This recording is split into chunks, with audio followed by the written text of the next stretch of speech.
नमस्कार दोस्तों, मैं हूं आशीष त्रिवेदी। स्वागत है आपका संकल्प के YouTube चैनल पर। हमारा विशेष कार्यक्रम है हस्ताक्षर। जैसा कि आप जानते हैं कि इस कार्यक्रम के अंतर्गत हम किसी कवि साहित्यकार से मिलते हैं और जानते हैं उनकी साहित्यिक यात्रा के बारे में। आज हमारे बीच में एक वरिष्ठ साहित्यकार उपस्थित हैं, अखिलेश श्रीवास्तव चमन जी। आपका बहुत बहुत स्वागत है, अभिनंदन है हमारे इस कार्यक्रम में। अखिलेश जी के बारे में मैं बताऊं कि आप स्टाम्प एवं रजिस्ट्रेशन विभाग में अपर महानिरीक्षक निबंध और अपर आयुक्त स्टाम्प कार्यरत थे। अब आप रिटायर हो चुके हैं, 2018 में आप सेवानिवृत्त हो चुके हैं। कवि हैं, साहित्यकार हैं, बहुत सारी किताबें प्रकाशित हुई हैं, लगभग 30 किताबें प्रकाशित हो चुकी हैं। और जो किताबें प्रकाशित हुई हैं उसमें कविता संग्रह है, कहानी संग्रह, लेख संग्रह, यात्रा संस्मरण और एकांकी है, बाल उपन्यास प्रकाशित हो चुका है। और बच्चों के लिए आपने बहुत काम किया है, बाल कहानी और बाल कविताओं का प्रकाशन हो चुका है। तो बहुत सारी चीज़ें हैं आपके बारे में। एक पत्रिका निकालते हैं आप, समकालीन त्रिवेणी। ये समकालीन त्रिवेणी एक साहित्यिक पत्रिका है, इसका आप संपादन करते हैं। तो सर, सवाल हम शुरू करेंगे बातचीत इस पत्रिका से ही जी, कि आज के दौर में जबकि साहित्य से लोग दूर होते चले जा रहे हैं, साहित्य के प्रति अभिरुचि कम हो रही है, तो ऐसे दौर में ये पत्रिका निकालना और उस पत्रिका को पाठकों तक के पहुंचाना, ये कितना मुश्किल भरा काम है और इस दौर में आप कर रहे हैं इस चीज़ को? निसंदेह आशीष जी, ये बहुत ही मुश्किल काम हो गया है जी, लेकिन इसको हमने एक चुनौती के रूप में लिया है।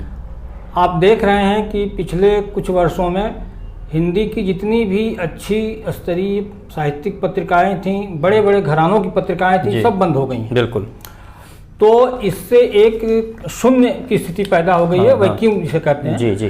तो जो भी पाठक हमारा थोड़ा बहुत बचा है हिंदी साहित्य का, उसको बचाए रखना है हमारा दायित्व है। तो उसी दिशा में मेरा एक प्रयास है। और निस्संदेह आज के दौर में अपने साधन से पत्रिका निकालना और फिर उसको पाठकों तक पहुंचाना बहुत ही मुश्किल काम है, जो करने पे सामने आ रहा है। कि जब बड़ी बड़ी घराने की पत्रिकाएं, जिनके पीछे काफ़ी आर्थिक साम्राज्य था और उनके पास पूरी मशीनरी थी, वो जब उन्होंने सरेंडर कर दिया, उन्होंने हाथ खड़े कर दिए, बंद कर दिया, तो हम जैसे लोगों के लिए चुनौती भरा है। लेकिन ये है कि चूँकि हम साहित्य से जुड़े हैं, साहित्य के पाठक हैं, साहित्य के लेखक हैं, तो हम एक अपनी जिम्मेदारी समझते हैं कि हम एक पाठक वर्ग तैयार करें और जो पाठक कुछ थोड़े बहुत जो बचे हैं साहित्य की रुचि वाले, उनकी रुचि को हम मरने न दें, उनके लिए कुछ उपलब्ध कराएं। तो इसी सब को ध्यान में रख के ये प्रयास मैंने शुरू किया है। और इसमें शुरू से लेके पत्रिका के प्रारंभ से लेके और अंत तक सारा कार्य मैं ही करता हूँ, क्योंकि मेरे पास कोई न संसाधन है, न कोई सहयोगी हैं, न, लेकिन एक जुनून के तहत कर रहा हूँ। हाँ, ये जरूर है कि ये इस पत्रिका को अभी 4 अंक निकले हैं, बहुत अच्छा रिस्पांस मिल रहा है। और जिस किसी भी पाठक के पास ये पहुँच गई, उसने भूरी प्रशंसा की और बहुत सारे लोग अपनी तरफ से कह के स्वेच्छा इसके सदस्य बने। तो इससे हमें ऊर्जा मिलती है, प्रेरणा मिलती है और ये लगता है कि नहीं, चलिए मुश्किल काम ही सही, लेकिन मैं जो कर रहा हूँ एक अच्छा काम कर रहा हूँ और इसको पब्लिक में, आम लोगों में इसको स्वीकृति मिल रही है। सोशल मीडिया ने साहित्य को रिप्लेस करने की कोशिश की है। मतलब सोशल मीडिया के इस दौर में जो साहित्य के प्रति अभिरुचि कम हुई है, तो इसमें सोशल मीडिया की ज़्यादा भूमिका है। आप इसको कैसे देखते हैं? देखिए, मैं एक बात बहुत दो टूक कहूँ, शायद मतलब बहुत से लोग इस पर विश्वास नहीं करेंगे कि सोशल मीडिया लाख प्रभावशाली हो जाए, लेकिन जो कागज पे छपी चीज है उसका विकल्प नहीं बन सकती सोशल मीडिया। बिल्कुल। कागज पे छपे साहित्य का हमेशा से महत्व है और रहेगा। सोशल मीडिया, बात सही है कि सोशल मीडिया के कारण ऐसा लगता है कि हमारा जो छपा हुआ साहित्य है, पब्लिश साहित्य है, उसके प्रति लोगों की रुचि कम हो रही है, चाहे उनके पाठक कम हो रहे हैं। एक ऊपर से देखने में ऐसा लगता है और काफ़ी हद तक कुछ है भी ऐसा, लेकिन ये आप यकीन करिए कि ये चीज़ बहुत दिन तक ठहरने वाली नहीं है। और ये जो हमारा छपा साहित्य है ये निरंतर रहेगा, ये चिर नवीन रहेगा, हमेशा रहेगा। और एक समय आएगा जब लोग पुनः फिर मुड़ के इस तरफ आएंगे, क्योंकि इसका कोई विकल्प नहीं है जी। इसको कोई भी छपा साहित्य पढ़ने का जो सुख है वो आपके टीवी टेप पे या लैपटॉप कंप्यूटर पे नहीं है, आप भी महसूस करते होंगे। तो मैं इस बात को लेकर आशान्वित हूँ बहुत कि इसका विकल्प नहीं है और ये रहेगा, और इसी को ध्यान में रख के मैं इस दिशा में काम कर रहा हूँ। कहा जाता है कि साहित्य, कला, संस्कृति किसी भी समाज को बेहतर बनाने में महत्वपूर्ण भूमिका निभाती है, उस समाज की संवेदना को बचाए रखने में। आप इसको कैसे देखते हैं? नहीं, ये तो बिल्कुल ध्रुव सत्य है जो आप कह रहे हैं कि साहित्य ही है जो हमें आदमी बनाती है जी। मतलब जो कहा गया है ना कि मनुष्य क्या होता है, एक सामाजिक जानवर होता है, मैन ये सोशल एनिमल।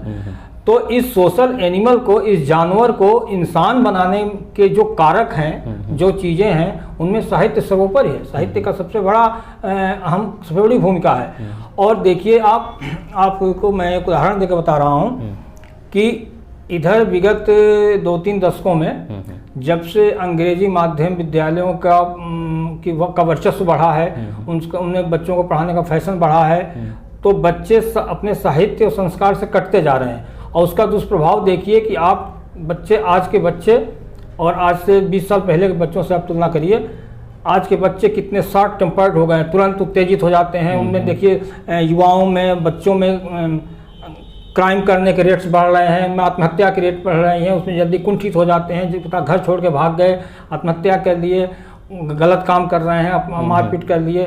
अभी आपने सुना होगा कि विद्यालय में एक बच्चे ने अपने टीचर को मार दिया।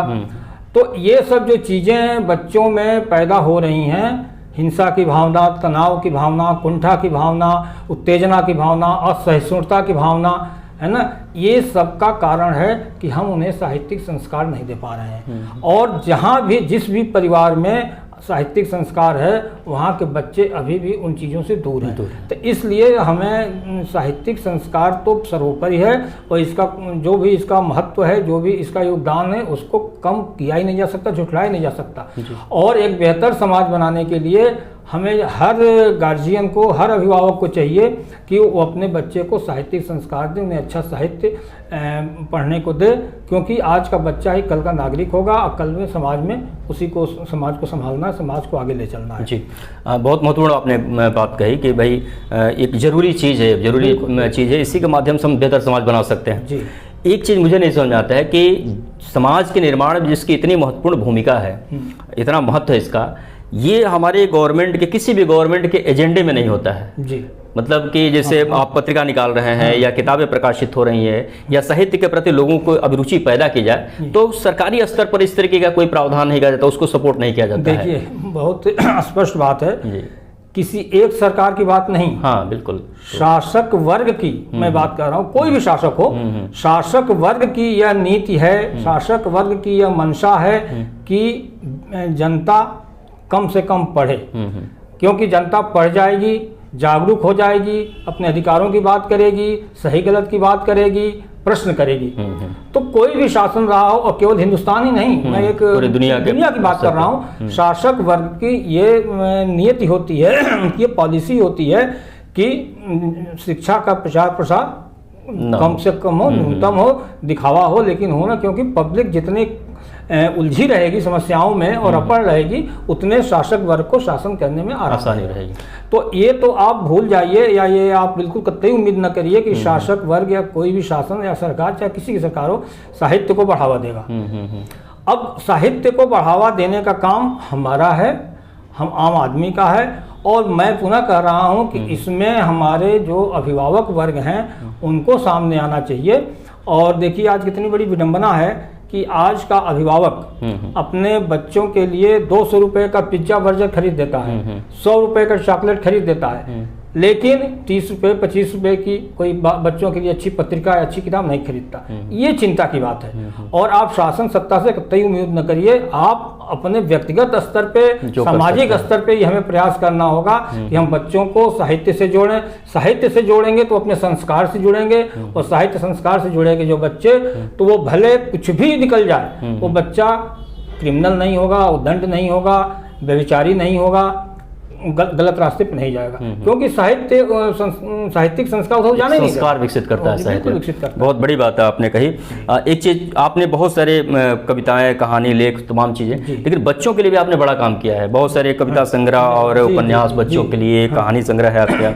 तो ये मैं चाहता, जैसे एक दौर था कि जैसे नंदन, चंपक, पराग और इस तरह की पत्रिकाएं आती थी, अब वो पत्रिकाएं सब कुछ बंद हो चुकी हैं, लगभग बंद हो चुकी हैं वो। तो वो कितना जरूरी था बच्चों के लिए वो, और आज वो चीजें नहीं है हम लोग। बिल्कुल बहुत जरूरी था। और देखिए कि हम लोग जो आज साहित्य की बात कर रहे हैं, हमारे अंदर जो एक साहित्यिक संस्कार है वो इसीलिए है कि बचपन में हमने इस तरह की पत्रिकाएं पढ़ी, आज के बच्चों को नहीं मिल रही है। दरअसल बात यह है आशीष जी कि ये जो प्रकाशक वर्ग है या मालिकान हैं, वो शुद्ध व्यवसायी हैं, उनको इससे मतलब नहीं कि समाज किस दिशा में जा। वो एक समय था जबकि लोग डेडिकेटेड, समर्पित होते थे। तो मैं वर्तमान दौर कर रहा हूँ, वर्तमान के जो भी मालिकान हैं किसी भी अखबार के, किसी भी संस्था के, उनको समाज से मतलब नहीं, वो शुद्ध व्यवसायी हैं, उनको अपना व्यवसाय देखना है। उनको जब ये लग रहा है कि साहब हमारे उस पर जो है कम आय हो रही है, नहीं आय हो रही है हमें इस व्यवसाय से, तो उनको इससे मतलब नहीं कि ये संस्कार दे रहा है कि समाज के लिए बेहतर बनाना है। उनका व्यवसाय अगर लग रहा है कि खराब हो रहा है तो बंद कर दें। तो इसी कारण देखिए एक एक करके टाइम्स ऑफ इंडिया की पत्रिका थी, बराक बंद हो गई। अभी इसी कोरोना का बहाना लेके हिंदुस्तान टाइम्स की पत्रिका थी, नंदन बंद हो गई, बाकी सब पत्रिकाएं कर करके बंद हो गई। लेकिन फिर भी व्यक्तिगत प्रयासों से कुछ पत्रिकाएं निकल रही हैं, बच्चों की अच्छी पत्रिकाएं निकल रही हैं। और जैसे बिहार सरकार की निकलती है एक बाल किलकारी, उत्तर प्रदेश सरकार की निकलती है बालवाणी, और एक वो बाल भूमि करके निकलती है। इस तरह से कुछ पत्रिकाएं हैं। हाँ, यह है कि उतने बड़े पैमाने पे उनका सर्कुलेशन नहीं है, लेकिन है। और ये गार्जियन को हमारे, फिर कह रहा हूँ कि गार्जियन को चाहिए कि ऐसी पत्रिकाएं ढूंढ के, पत्रिकाएं नहीं तो पुस्तकें ढूंढ के बच्चों को दें। और इसी बात को ध्यान में रख के देखिए, साहित्यिक पत्रिका जो आप देते हैं, इसमें मैं नियमित रूप से बच्चों के लिए भी सामग्री देता हूँ। बच्चों के लिए कहानी, बच्चों के लिए कविताएं और बच्चों की जानकारी की देता हूँ।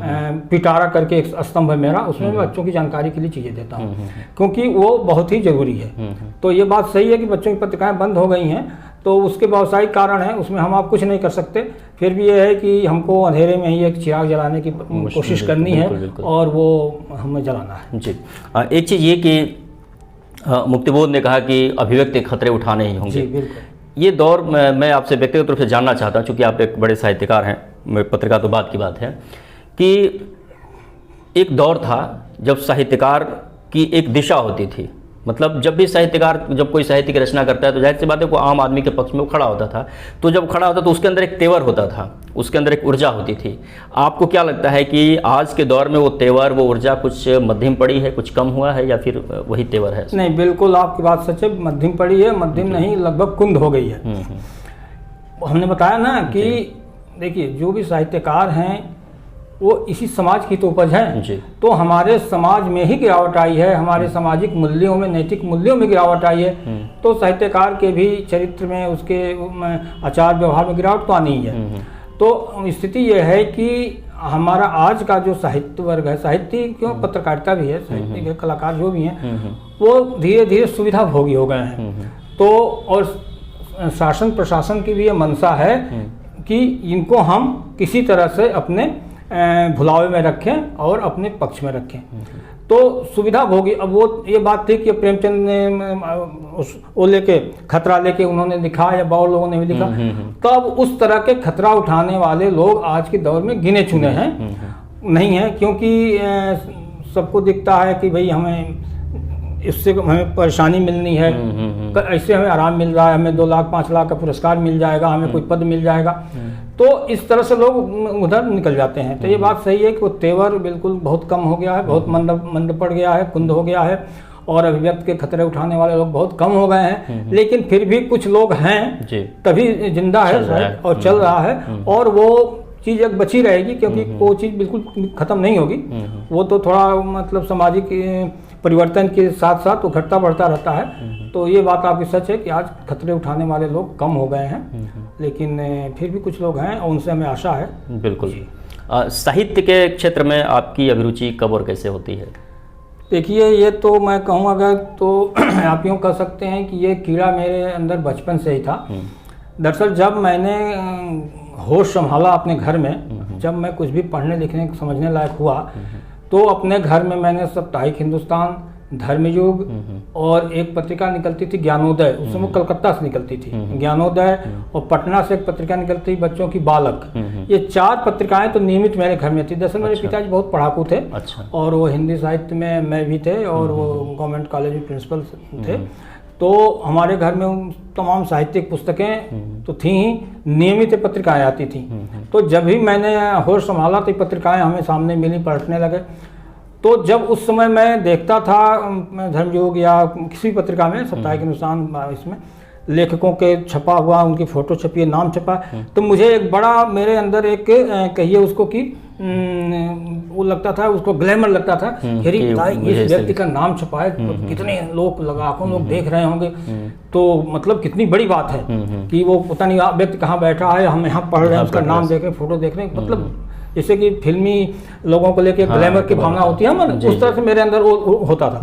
तो लगता था कि यार मैं नहीं कर सकता, तो मैं तुकबंदी कुछ करूं। तो हुआ ये कि मैं उसमें, मेरा मनियर में मेरा घर है, तो वहाँ पे इंटर कॉलेज है, तो मैं हाई स्कूल तक मैं वहीं पढ़ा हूँ। तो उस समय, अब तो ख़त्म हो गया, पहले क्या था कि हर विद्यालय से विद्यालय की एक वार्षिक पत्रिका निकला करती थी, और उसमें विद्यालय के जो छात्र अध्यापक हैं उनकी रचनाएं छपती थी। तो वहाँ मनी इंटर कॉलेज से एक पत्रिका छपती थी, प्रगति, उसका नाम था प्रगति। तो मुझे जहाँ तक याद आ रहा है, मैं कक्षा 7 में था जिस साल ये बांग्लादेश की लड़ाई हुई थी। और उसमें हिंदुस्तान की जीत हुई थी बांग्लादेश पाकिस्तान के बाद लड़ाई में। तो मैंने एक तुकबंदी की थी उस समय, कि इसे थी कि अड़ग बड़ग चटक चटान, उसमें से निकला पाकिस्तान, पाकिस्तान का एक शैतान, नाम है उसका याहिया खान, इस तरह से करके तुकबंदी थी। हाँ, तो वो उस जो विद्यालय की पत्रिका थी उसमें छप गई। तो वो मेरे लिए बहुत बड़ी बात थी। उसके बाद 10वां पास करने के बाद मैं आ गया बलिया, बलिया पढ़ने लगा शहर में, जीआईसी में।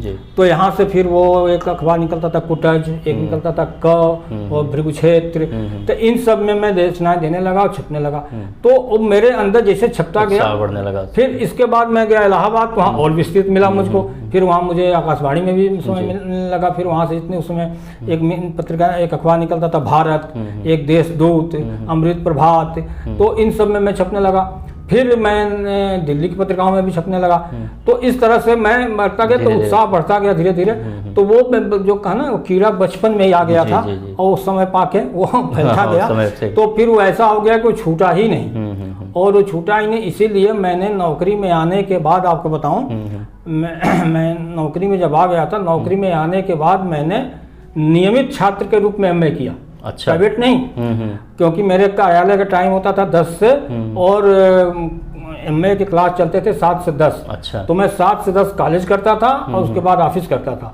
और आपको बताऊं मैं कि मैं उस साल टॉप कर गया धोखे से। अरे वाह, हिंदी साहित्य में जी एमए किया तो टॉप कर गया धोखे से। और वो उसके बाद मुझे पोस्ट ग्रेजुएट डिग्री कॉलेज में मुझे ऑफर मिला कि आप यहाँ आ जाइए, लेकिन ये नियत को नहीं मंजूर था, तो मैं इधर चला आया। फिर मैंने डॉक्टरेट के लिए भी वो किया था, रजिस्ट्रेशन कराया था, रिसर्च कर रहा था हिंदी कहानियों पे। खैर वो पूरा नहीं हो पाया, नौकरी की व्यस्तता का कारण। तो आपने जो पूछा, तो ये बचपन से ही मेरे अंदर। एक चीज़ मैं देखता हूँ कि हिंदी की जितनी प्रतिष्ठित पत्रिकाएं हैं, छोटी बड़ी सारी पत्रिकाओं में आप छप चुके हैं। आपकी कहानियाँ, आपके गीत, गजल, कविताएं, तमाम चीज़ें छप रही हैं। 30 किताबें आपकी प्रकाशित हुई हैं। नौकरी करते हुए, एक बहुत ही व्यस्ततम नौकरी रही, आपके प्रदेश स्तर के आप अधिकारी रहे हैं, तो उन व्यस्ततम समय में से साहित्य सृजन के लिए सब इतना समय निकाल लेना, मतलब ये बड़ा अजीब लगता है। कैसे ताल मिला आप जो है इसको बिठाते रहे? देखिए, वो एक है ना, अंग्रेजी में कहते हैं where there is a will there is a way, तो आप उससे इसको कनेक्ट कर सकते हैं।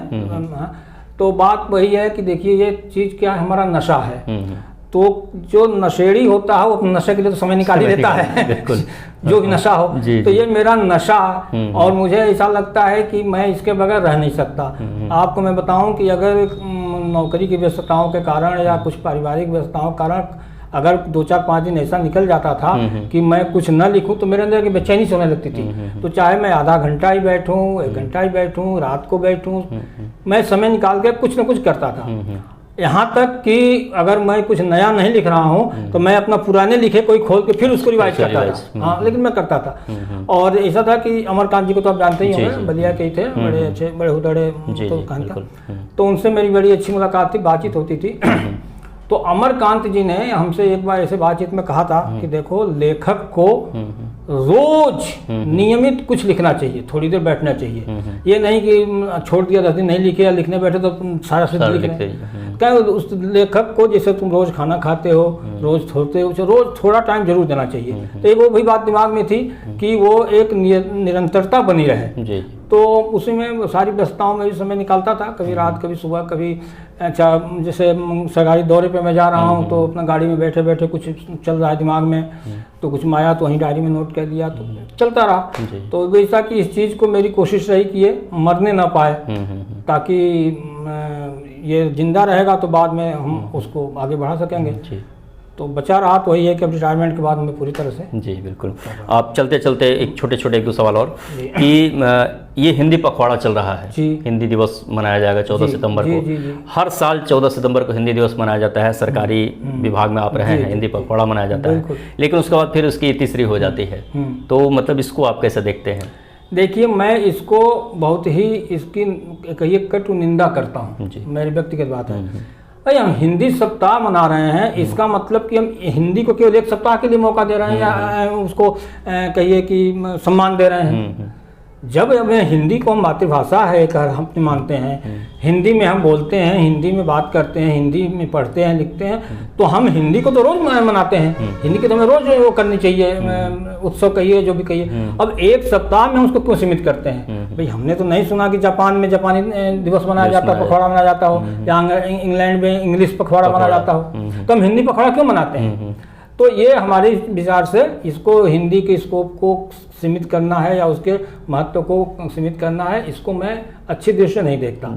हमें नियमित हिंदी को मानना है, नियमित हिंदी में काम करना है, और हमारे लिए रोज हिंदी दिवस है, रोज हिंदी पखवाड़ा है।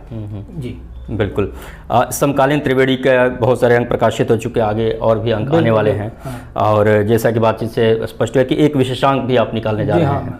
तो आखिरी सवाल मेरा वही कि वो विशेषांक क्या होगा और उसके बारे में अगर आप बताना चाहें। देखिए, ऐसा है कि जैसे हम हिंदुओं में कहा जाता है कि पितृ ऋण होता है, मातृ ऋण होता है, गुरु का ऋण होता है, तो उसी तरह से मेरा मानना है कि हमारे ऊपर अपनी ज़मीन, अपनी भूमि का भी, अपने मिट्टी का भी ऋण होता है।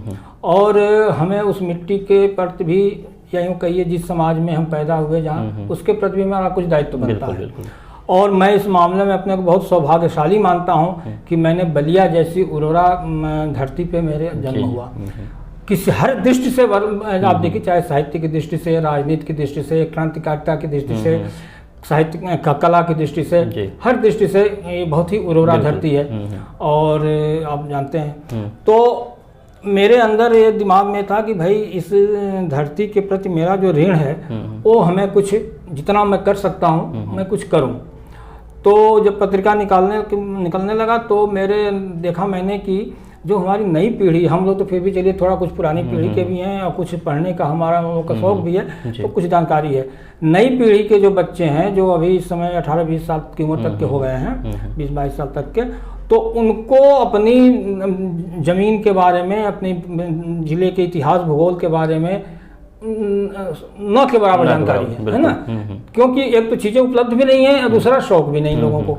तो मैंने सोचा कि कुछ ऐसा किया जाए कि बलिया के बारे में जो भी इसके इतिहास भूगोल, यहाँ की कला, यहाँ की संस्कृति, यहाँ की क्रांतिकारिता, आप जानते हैं क्रांतिकारिता की बात तो आपको क्या बताया कि मंगल पांडे यहीं के थे, और जब पूरा देश गुलाम था तो बलिया स्वतंत्र हो गया था, आज़ाद हो गया था, चित्तू पांडे पहले कलेक्टर हो गए थे।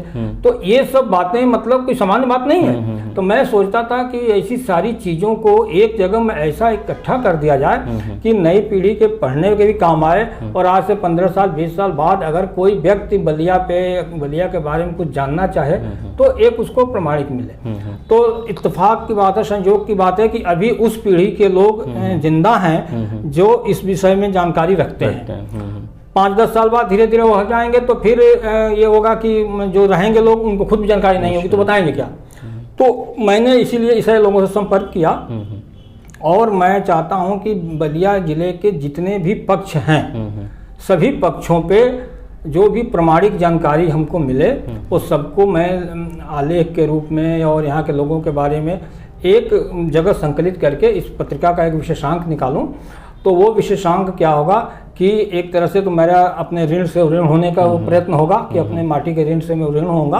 दूसरा ये है कि वो बलिया के बारे में एक ऐसी आधिकारिक ऐसी प्रमाणिक चीज होगी जो कि लोग सहेज के रखेंगे अपने घरों में और आने वाली पीढ़ी को भी जरूरत होगी तो उसको पलट से। चलिए, बहुत बहुत उसके लिए शुभकामनाएं। और सर आपने समय दिया इतना, हम इसके लिए भी आपका बहुत बहुत आभार, बहुत बहुत बधाई आपको। और दोस्तों, हमने बातचीत किया अखिलेश कुमार चमन जी से, पत्रिकाओं के बारे में बातचीत की और बहुत सारे साहित्य के अन्य विधाओं पे भी बहुत सारी बातें निकल कर गई। और जो सबसे महत्वपूर्ण कि हमारे समाज की बेहतरी के लिए और हमारे समाज की संवेदना को बचाए रखने के लिए साहित्य से जुड़ना और साहित्य के सृजन को आगे बढ़ाना बहुत ज़रूरी है। तो देखते रहिए हमारे ये कार्यक्रम हस्ताक्षर, आपको कैसा लग रहा है फीडबैक भी अपना देते रहिए। मिलते हैं अगले एपिसोड में, तब तक के लिए आप सभी को नमस्कार।